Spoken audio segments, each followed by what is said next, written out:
உலக ஃபுல்லா பரவிட்டு இருக்கிறது வந்து ரைட் விங் பாலிடிக்ஸ், அதாவது வலதுசாரி அரசியல்ங்கிறது. ரைட் விங் பாலிடிக்ஸ் என்னன்னா ஒரு ஜாதி, மதம், இனம், மொழி ஏதாவது இதை வச்சு பிரிச்சு அரசியல் பண்ணி அவங்க அதை வச்சு அவங்க வாக்கு வங்கி சேகரிக்கிறது. நீங்க அமெரிக்கால போனீங்கன்னா வெள்ளை இனவாத அரசியல், நீங்க இங்க இலங்கைக்கு போனீங்கன்னா அங்க பாத்தீங்கன்னா நம்ம ரஜபக்சே குடும்பம் இனவாத அரசியல், இங்க இந்தியாவுக்கு பாத்தீங்கன்னா நம்ம மதவாத அரசியல் இங்க நடக்குதுங்க. அது நம்ம தமிழ்நாட்டுக்குள்ள பாத்தீங்கன்னா ஜாதியா கொண்டு வந்து ஜாதி அரசியல் இருக்கு.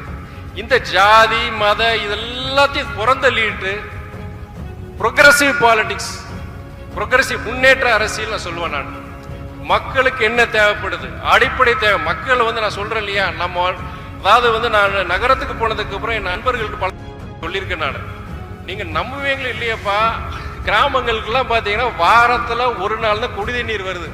அதை அவன் குண்டால அண்டா குண்டால சேமிச்சுக்கிட்டு அவன் வாரம் ஃபுல்லா அதை யூஸ் பண்ணிட்டு இருக்காங்க. சில கிராமங்கள்ல 10 நாள் வருது, அவன் வாரத்துக்கு ஒரு நாள் வந்தாலே சந்தோஷப்படுறான். அடிப்படை வசதிகள், குடிநீர் வசதி, அந்த கிராமத்துக்கு பாத்தீங்கன்னா சாலை வசதி, போக்குவரத்து வசதி, சில கிராமங்கள் எல்லா கிராமங்களும் இந்த கதி தான். நான் போன சாத்தூர் சரி, கோல்பட்டியும் சரி, சங்கர கோயிலும் சரி, எல்லா கிராமங்களும் இந்த அவல நிலை தான். ஒரே ஒரு பஸ் தான் இருக்கும் 8 மணிக்கு, அதை விட்டுட்டா 9 மணிக்கு 10 மணிக்கு அடுத்த பஸ். அந்த ஒரு பஸ்ல ஸ்கூலுக்கு போறவங்க, காலேஜுக்கு போறவங்க, வேலைக்கு போறவங்க, மருத்துவத்துக்கு போறவங்க எல்லாரும் போனவங்க. இந்த மாதிரி அடிப்படை தேவைகள். இது வந்து ஒரு எம்எல்ஏ, ஒரு சட்டமன்ற உறுப்பினர், ஆளுங்கட்சி ஒரு சட்டமன்ற உறுப்பினர், ஒரு மந்திரியா இருக்கவங்க கூட அவங்க தொகுதியில செய்ய மாட்டேங்கிறாங்க. இது ஒரு நல்ல வாய்ப்பு, நமக்கு வெற்றி பெற்றிருக்கோம்.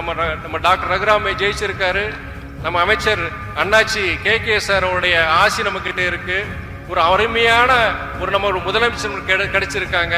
இந்த வாய்ப்பை பயன்படுத்திக்கிட்டு நம்ம சட்டமன்ற உறுப்பினர் டாக்டர் சதன் திருமலைக்குமாரா இருக்கட்டும், நம்ம டாக்டர் ரகுராமனா இருக்கட்டும், இல்ல பூமியா இருக்கட்டும், இந்த வாய்ப்பை நல்லா பயன்படுத்திக்கணும்.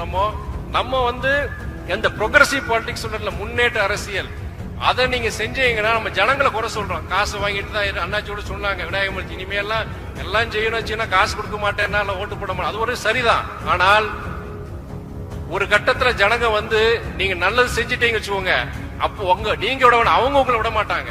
அந்த நம்பிக்கை வர்ற வரைக்கும், அந்த நம்பிக்கை வர வைக்க வேண்டியது நம்மளுடைய கடமை.